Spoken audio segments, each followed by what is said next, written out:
My name is Pat O'Connor. I am the broker owner of the Veritas Real Estate Group. We're located in Coral Springs, Florida. And this week I want to talk about the VA loans. I'm in South Florida. We have a lot of retired military here. We don't have any active bases here except for Coast Guard. But we do have a lot of retirees that are certainly eligible for VA loans. So the good thing about the VA loans is they have lenient lending standards and competitive interest rates. And for the most part, no down payment is required. So 100% financing.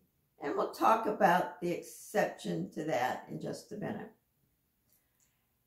I talked last week about FHA loans and how they are fee heavy.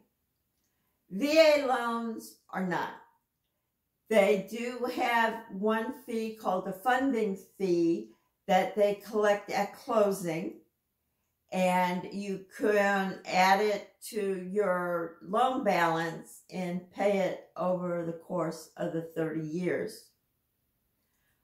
The reason for this fee is because the VA will reimburse lenders approximately 25% of the loan amount for whatever losses they may incur through a foreclosure sale or a short sale, or if the market drops.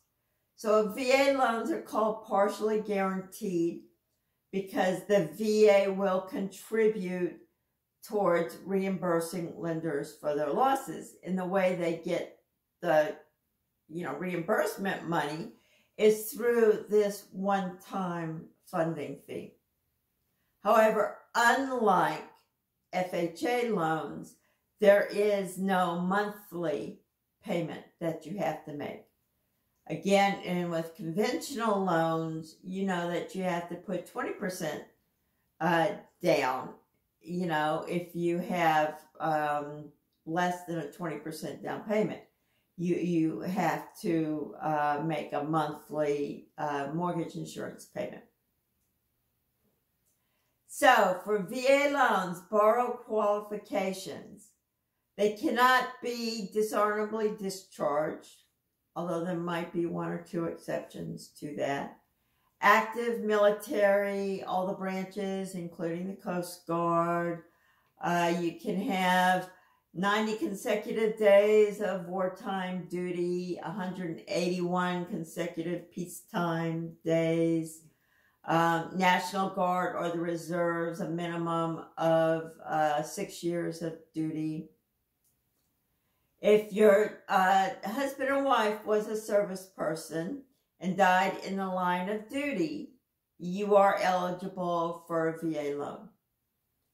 If they suffered disabilities that were job-related and subsequently died from those injuries, then you are also eligible. So talk to someone that specializes in VA loans. You need to have a valid certificate of eligibility. This is COE. If you go to va.gov, they will have like the phone numbers or emails to get it. I think they said 75% of the requests can be fulfilled online. And what it has, the history of the VA, it goes back a while when they were partially guaranteeing these loans. So back when the nationwide average home price was about $144,000, 25% of that was roughly $38,000 or $36,000.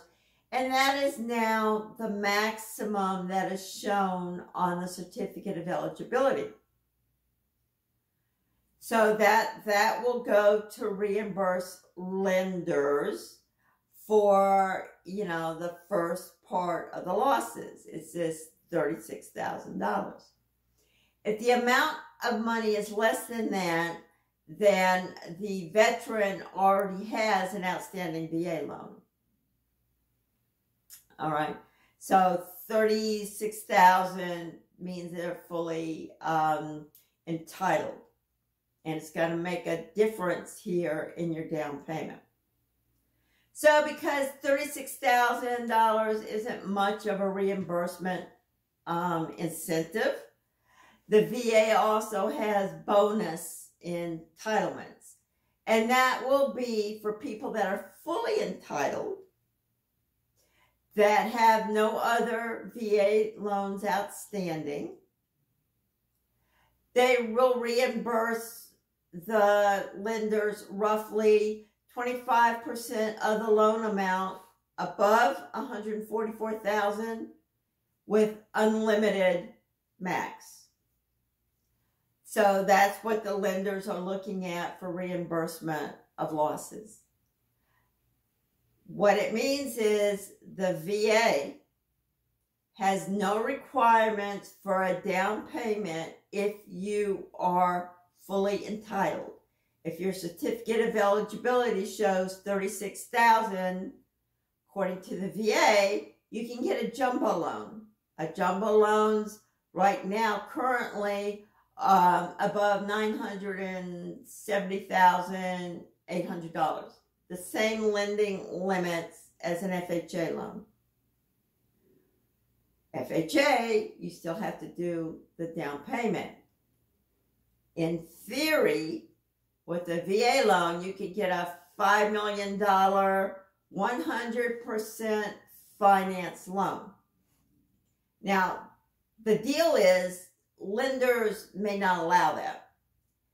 They may have stricter requirements than the VA minimum. And because these are jumbo loans, Fannie Mae and Freddie Mac, if you know about the secondary mortgage market, are not going to buy these loans. So the lenders can make their own buyer qualification requirements, aka underwriting standards. So if you are in the market for a VA loan, they can set down payment requirements, credit score requirements. The VA itself has no credit score requirement. Individual lenders probably will, just because they want to mitigate their risk. Even if the VA says we're going to reimburse you 25% of, $5 million if you're choosing a $5 million house. So if you're partially entitled, meaning that your certificate of eligibility doesn't have that $36,000 on it, then you can get 100% financing up to the VA limit in your county. And what the current websites say is that the current national home, single-family home value is roughly $620,000. So whatever your county is, I am here in Broward County in South Florida. Our limit is $420,680. So here in Broward County, the vet could get a home with a loan up to that amount with 100% financing. They can always buy a bigger home if they're willing to put the down payment. And that's if they are only partially entitled. If they're fully entitled, they can go out and buy what is now our standard 4-bedroom, $500,000 home, right? With no down payment. Except the lender may require one. The lender may have credit score requirements, and they can vary from lender to lender. So, the VA is only for owner-occupied. If you want to buy a multifamily, 1 to 4 units, 2 to 4 units for multifamily, you need as your primary residence to live in one of the units. So you can buy an investment property that way, but you have to live in one of the units. So no vacation homes. No income requirements on the part of the FHA. The VA may have them. Like, for example, right now the typical lender wants to see 2 months of mortgage payments in the bank that you can afford to pay in addition to all your other regularly scheduled debts, right? That's one of the reasons they ask for your bank statements. They want to see that 2 months, mortgage payments. If you're going to have a multi-million-dollar loan, chances are pretty good the lender is going to require more than 2 months of mortgage payments in the bank. So just keep that in mind. The appraisals, they're called Certificate of Reasonable Value, or CRV. And there's like a pool of VA-approved appraisers. And depending on where you live, there may not be many of them. So the reason I'm saying this is because sometimes, if you don't like an appraisal that comes in too low, you may say, okay, we will go to another lender, put in an application, and, we're pretty sure a regular appraisal will get a different appraiser. So it's worth it. Appraisers, it may cost $500 or more depending on the property, but it's worth it to us to try and get a loan. With the VA appraisers, there's a small pool of VA appraisers. So you may end up with the same appraiser and you're paying $500 extra for nothing. And I don't believe they will tell you ahead of time, this is the person we're going to send out. They may, and then maybe you can cancel. But, keep that in mind, that you might not be able to, try and get a new appraisal to substitute for the low one. So the loan features, these are 30-year loans. They're both fixed rate and adjustable rate. They are assumable by qualified individuals. And there is a 4% late fee. So to summarize, these are great loans for veterans. 100% down payment if you are fully entitled. Credit scores, again, VA doesn't set one, so it's individual lenders. So do your shopping if you're kind of on the cusp between good and bad credit scores and see what you come up with.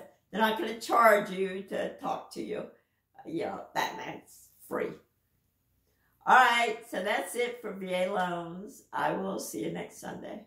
Bye.